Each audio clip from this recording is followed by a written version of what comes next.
میرے میں تو وہ بھی نہ نحمدہ و نصلی علی رسولہ الکریم اما بعد اعوذ باللہ من الشیطان الرجیم بسم اللہ الرحمن الرحیم انا نحن نزلنا الذکر و انا لہ لحافظون صدق اللہ العظیم۔ قرآن کریم کی حفاظت کی ذمہ داری خود اللہ رب العزت نے لے رکھی ہے۔ دنیا کی کوئی بھی کتاب محفوظ نہیں ہے، خواہ وہ آسمانی کتاب ہی کیوں نہ ہو، قرآن کریم کے علاوہ کوئی کتاب محفوظ نہیں، چونکہ اور کتابوں کی ذمہ داری اللہ رب العزت نے نہیں لی ہے، صرف قرآن کریم کی ذمہ داری اللہ رب العزت نے لی ہے۔ لوگ قرآن کریم کی تلاوت کریں یا نہ کریں، لوگ اس کو ایک سال پڑھیں یا نہ پڑھیں، لیکن اللہ رب العزت نے قرآن کریم کی ذمہ داری لی ہے، تو انشاءاللہ کبھی قرآن کریم ختم ہونے والا نہیں۔ آج کل لوگوں کا ایک انداز بہت عجیب و غریب ہے، الزام لگانے میں سب سے آگے رہتے ہیں، وہ امام صاحب ہو یا بزرگ صاحب ہو، کوئی بھی ہو۔ ایک مسجد کے امام صاحب سب کے منہ چڑھے، سب لوگ دل سے محبت کرتے تھے، ہر انسان یہ چاہتا تھا کہ امام صاحب ہمارے گھر تشریف لے آئے، ایک مرتبہ ان کے قدم ہمارے گھر پر رکھے جائیں، لیکن ہمت کسی کی نہیں ہوتی تھی امام صاحب سے کہنے کے لیے کہ آپ کی دعوت ہمارے یہاں ہے۔ ہر انسان کو ڈر لگا رہتا تھا کہ مجھ سے بڑے بڑے مالدار لوگ یہاں موجود ہیں، جب امام صاحب ان کے یہاں نہیں جاتے تو میرے یہاں کیوں جائیں گے؟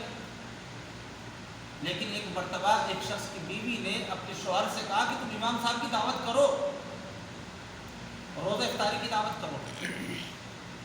امام صاحب کی روزہ افطاری کی دعوت کی گئی، اتفاق یہ کہ امام صاحب نے بھی اس دعوت کو قبول کر لیا، اور دعوت قبول کر کے امام صاحب روزہ افطاری کے وقت میں ان کے گھر پہنچ گئے۔ جب امام صاحب ان کے گھر پہنچے تو ان لوگوں نے ایسا استقبال کیا امام صاحب کا، امام صاحب کہتے ہیں کہ زندگی میں کبھی میرا ایسا استقبال ہوا ہی نہیں۔ امام صاحب نے روزہ افطار کیا، کھانا کھایا، فارغ ہو کے واپس چلے آئے۔ اب کھانے کے بعد بیوی نے اس مہمان خانے کو صاف کرنا شروع کیا، اسے یاد آیا وہ ٹیبل پر کچھ پیسے رکھے ہوئے تھے، وہ غائب ہیں۔ اس نے قالین کو اٹھا کر دیکھا کہیں ایسا نہ ہو کہ نیچے رکھ دیے گئے ہوں، ادھر ادھر تلاش کیا، اپنے شوہر سے پوچھا کہ کیا پیسے تم نے لیے؟ کہ نہیں میں نے نہیں لیے، کہ پیسے میں نے بھی نہیں لیے اور آپ نے بھی نہیں لیے، ہمارے بچے اتنے بڑے نہیں کہ پیسوں کے بارے میں جانتے ہو۔ اس کا مطلب یہ کہ امام صاحب پیسے لے۔ دل میں ایک بدظنی پیدا ہوئی کہ امام صاحب چور ہے۔ اگر میں کسی سے بتاتا ہوں یہ بات تو میرا کوئی یقین نہیں کرے گا، چونکہ امام صاحب سب کے منہ چڑھے ہیں۔ انہوں نے خود ہی یہ کام کرنا شروع کیا کہ ان سے سلام دعا کا بائیکاٹ کر دیا، ان کے پیچھے نماز پڑھنی بند کر دی، حتیٰ کہ پورا سال گزر گیا۔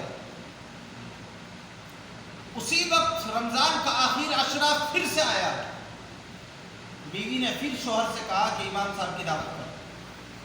ہو سکتا ہے امام صاحب کو کوئی ضرورت پیش آ گئی ہو جس کی وجہ سے وہ مجبور ہو اور پیسہ لے گئے ہوں۔ چھوڑو، پیسوں کی کوئی بڑی بات نہیں ہے، لیکن اللہ کے بندے ہیں، ان کی دعوت کرو، نیک انسان ہیں۔ اتفاق یہ کہ امام صاحب نے اس مرتبہ بھی دعوت قبول کر لی، اور جب ان کے گھر پر پہنچے تو اس مرتبہ پہلی مرتبہ سے زیادہ اچھا استقبال ہوا۔ جب امام صاحب کھانے سے فارغ ہوئے تو اس شخص نے معلوم کیا کہ امام صاحب آپ جانتے ہیں کہ 1 سال سے میں آپ کا بائیکاٹ کر رہا ہوں اور آپ سے میں اپنا چہرہ چھپاتا پھر رہا ہوں، آپ سے میں دور دور رہتا ہوں، میں آپ کو سلام بھی نہیں کرتا، حتیٰ کہ آپ جس راستے سے آتے ہیں اگر میں اس راستے سے آتا ہوا ہوتا ہوں تو میں آپ کی وجہ سے اس راستے کو چھوڑ دیتا ہوں، آپ کے پیچھے نماز بھی نہیں پڑھتا۔ آپ کو معلوم ہے کیا؟ مجھے معلوم ہے۔ لیکن میں نے معلوم نہیں کیا آپ سے، اس لیے کہ میں اتنا مصروف ہوں کہ اپنی مصروفیت کی بنا پر تم سے معلوم نہیں کر پایا۔ اس شخص نے کہا کہ حضرت دراصل بات یہ ہوئی کہ پچھلے سال جب ہم نے آپ کی دعوت کی تھی تو ہمارے کچھ روپے یہاں رکھے ہوئے تھے، وہ غائب ہو گئے۔ تو امام صاحب رونے لگے، اور روتے ہوئے یوں کہا، رونے لگے تو روتے ہوئے کہا کہ میں اس لیے نہیں رو رہا ہوں کہ تم نے مجھے چور سمجھا یا میرے ساتھ میں نماز پڑھنی بند کر دی یا مجھے سلام کرنا چھوڑ دیا، میں اس لیے نہیں رو رہا ہوں۔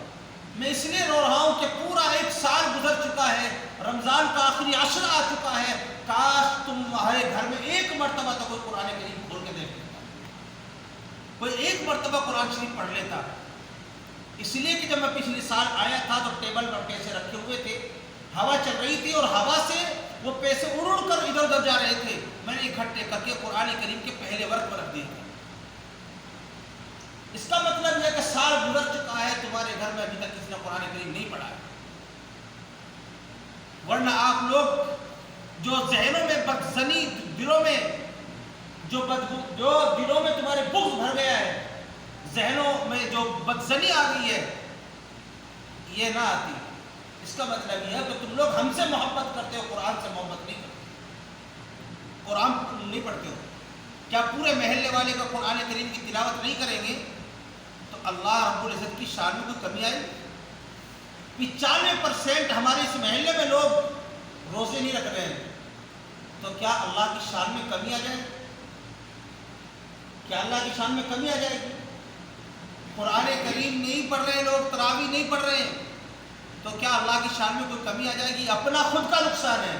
قرآن کریم تو اللہ رب العزت نے اِنَّا نَحْنُ نَزَّلْنَا الذِّكْرَ وَإِنَّا لَهُ لَحَافِظُونَ خود اتارا ہے اور خود اس کی ذمہ داری لی ہے حفاظت کی۔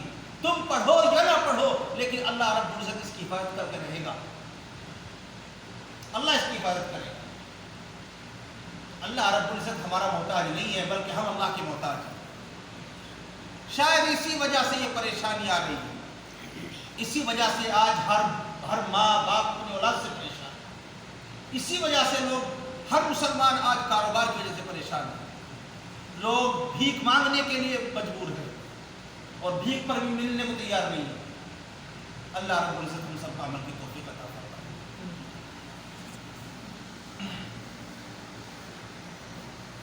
اللہم صلی علی سیدنا